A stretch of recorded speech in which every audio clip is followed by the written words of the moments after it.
Hello， 大家好，今天带大家一起探索悬疑剧《秘密森林》第2季第13集的内容。徐东仔失踪案也没有丝毫进展，然而这只是暴风雨前的宁静。李岩再要开始搞事情了，他借吴律师之名约团长见面，团长和宇部长也没料到李岩会亲自出马，两方开始互相试探。从他们的对话中得知，前地检长在南扬州别墅招待了一些人，主要目的是解决韩乔的官司问题。前地检长为了办成这件事，碰了从不碰的酒，后来开车去追离开别墅的某人，然后心脏病发，死在了路上。那天团长不在，是事后接到宇部长的电话，才知道了南扬州别墅的事。徐东仔是第一个对案子起疑的人，李岩是从他那儿知道的团长。团长虽然说自己没去过别墅，但从他的回忆来看，那天他也在场。他很在意别墅周围有没有李岩在的人。李岩在的回答是没有，那是前地检长自己安排的聚会。李岩在一直很强势，以团长和宇部长的职位都对他毕恭毕敬，财阀在韩国的地位可见一斑。两方虽然都解释了彼此的疑惑，但说的都是对方想听的话。别墅到底发生了什么事还是个谜。宇部长很在意李岩仔的一句话，如果是跟徐东仔交手还好，李岩仔的意思是黄始木更难对付，他却觉得自己能掌控黄始木。另一边，吴律师把韩乔工程的财务报表交给江地检长，这份报表足以把李成宰彻底击垮。江地检长又不傻，这一看就是内部人士透露的，他已经猜到吴律师是李岩在的人。吴律师一直劝他收下资料，搞定李成宰，但这件事至关重要，他一时半会儿决定不了。吴律师被逼急了，他问江地检长，如果今天是李昌俊把这份资料交给你，你会怎么做？江地检长瞪了他一眼，那就不需要浪费口舌在这说服他了，因为李昌俊不会拿一张纸来吊人胃口。什么意思？吴律师不给他全部资料，除非他答应干掉李成宰。天下没有免费的午餐，他确实想这份资料，但必须得付出相应的代价。他会好好考虑一下这件事。江地检长看似拒绝了吴律师，实则已经上钩了。他没在第一时间离开，就说明这是有戏。李岩在突然有点疲惫，他无法想象李昌俊一个人是怎么办成这件事的。什么意思？难道他在做李昌俊做过的事？另一边，从团长的回忆中可以看出，他来到别墅后，宇部长的神色不正常。看来前地检长确实是死在别墅，然后被转移到了路上。黄始木回到大姐，金部长正准备下班。黄始木问他假目击者的处理结果，他说人已经放了。虽然戏谷派出所的人被排除嫌疑，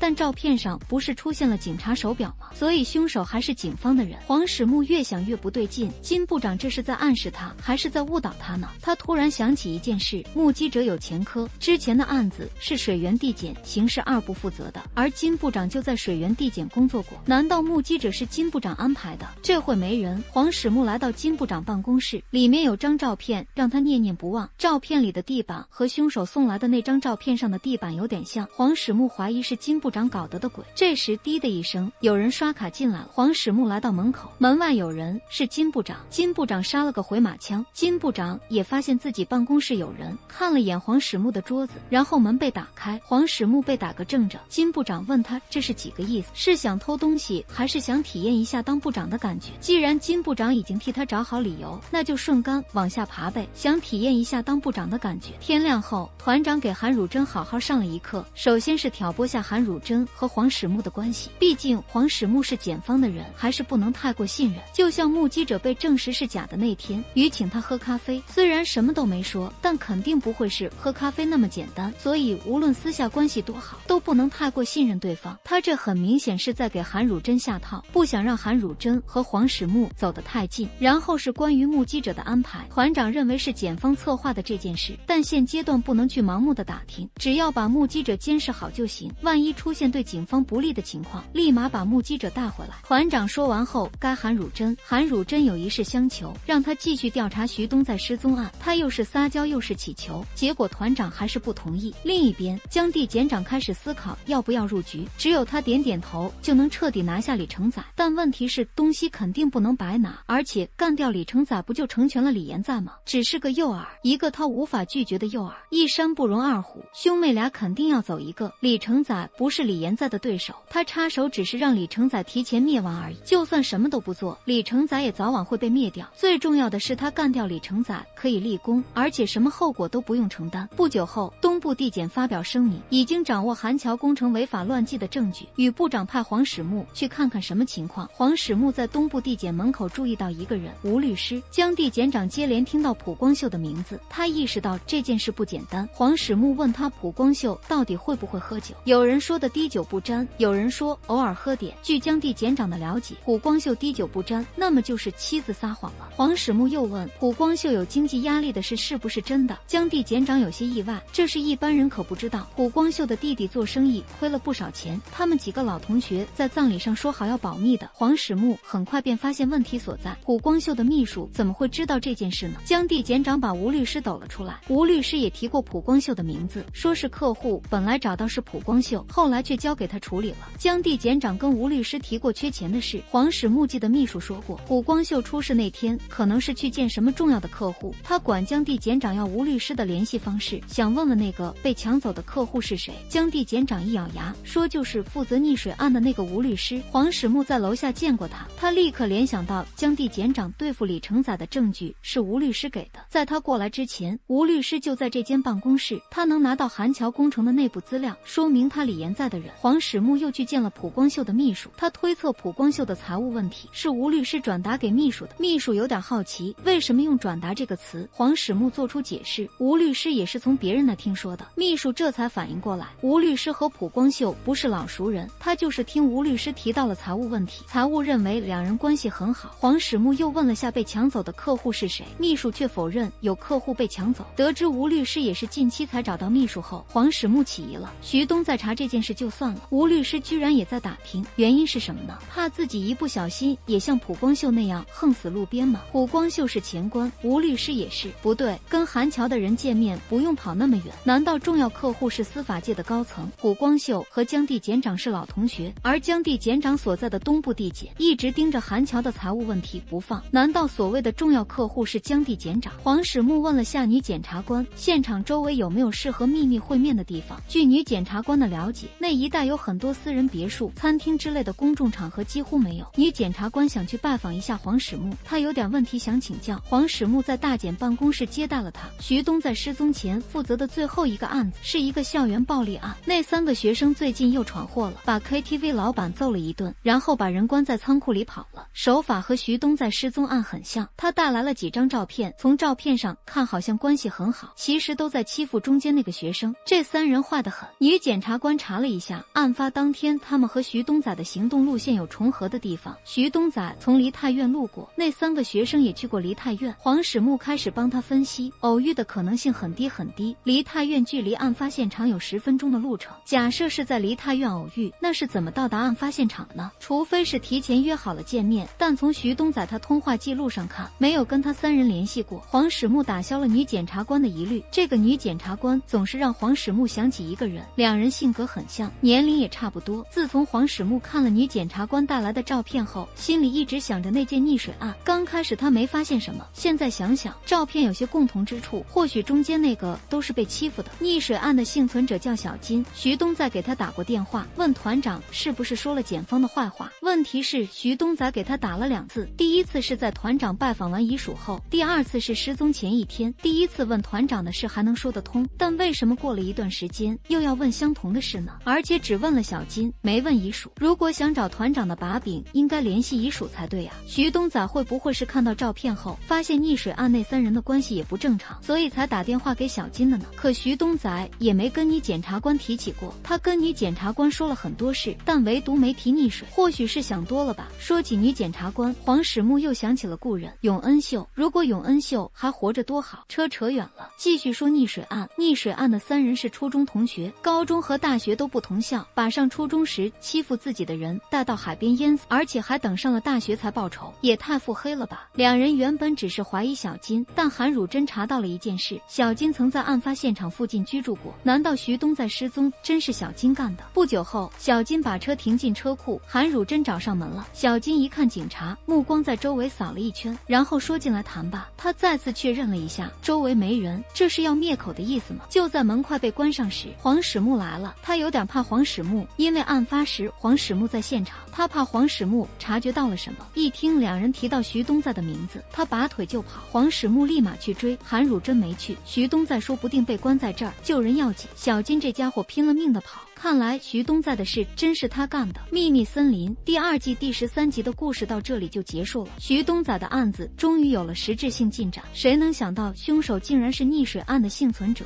这算是本季第一个大反转，接下来会填哪个坑呢？好了，就说到这吧，感谢大家的观看，点赞是日更新的动力，关注是对我的鼓励，我们下期见。